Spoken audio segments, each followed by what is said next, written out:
Algunos casos en los que se puede utilizar la regresión beta, por ejemplo, para estudios médicos en donde se quiere conocer la proporción de pacientes que responden a un tratamiento.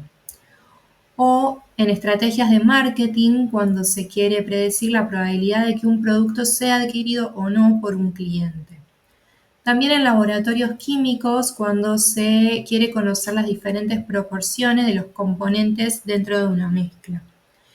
En el área de bioecología existen un montón de funciones para la regresión beta. Por ejemplo, cuando se quiere estimar la proporción de áreas cubiertas por diferentes tipos de vegetación. También en la economía familiar, cuando queremos analizar la proporción de ahorro frente al ingreso o la proporción de consumo frente al ingreso familiar. Esto también lo podemos modelar con una regresión beta. En la industria de oil and gas, por ejemplo, uno de los parámetros más importantes son la porosidad y la permeabilidad de una roca, y también lo podemos modelar a partir de la regresión beta. En este caso de estudio, lo que vamos a querer predecir es la proporción de casos semanales de infectados de gripe e influenza a partir de las variables climáticas. Tenemos datos tanto meteorológicos como de infectados de la ciudad de Viena durante un mismo periodo de tiempo. Y lo que vamos a querer identificar, bueno, son esas variables climáticas que mayor influencian en la propagación de este tipo de gripe. Y como nuestra variable a predecir está en proporción, vamos a utilizar un modelo de regresión beta. Para eso vamos a ir a leerlo. Bueno, en primer lugar vamos a proceder a importar los datasets. Vamos a ver cómo se ve el dato de influenza. Lo vamos a guardar en la variable gripe.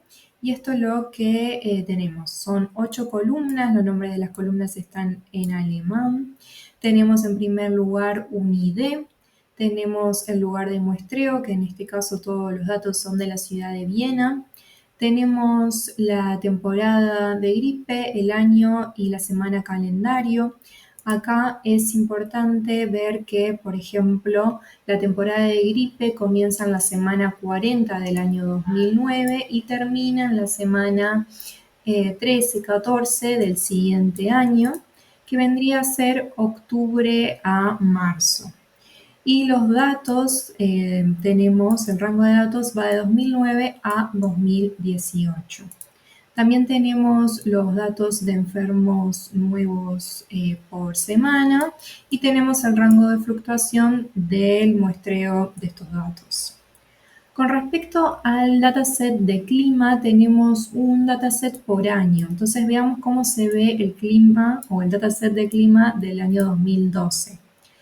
Tenemos estas columnas, tenemos X, que es el número de identificación, datos del mes, datos del día, tenemos datos diarios de la temperatura a ciertas horas del día y también el promedio de la temperatura diaria, la temperatura mínima del día, la temperatura máxima y también la del suelo. Tenemos datos de humedad, también la promedio del día y a ciertas horas.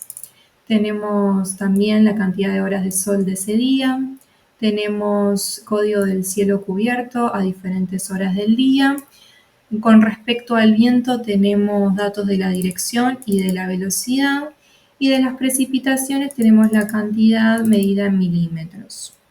A nosotros nos va a interesar trabajar con datos del clima de diferentes años, entonces los vamos a unificar en un solo dataset y vamos a construir, cuando los unimos, una nueva columna que se llama ID, que está construida a partir del año y la identificación propia, digamos, que se tomaba de X.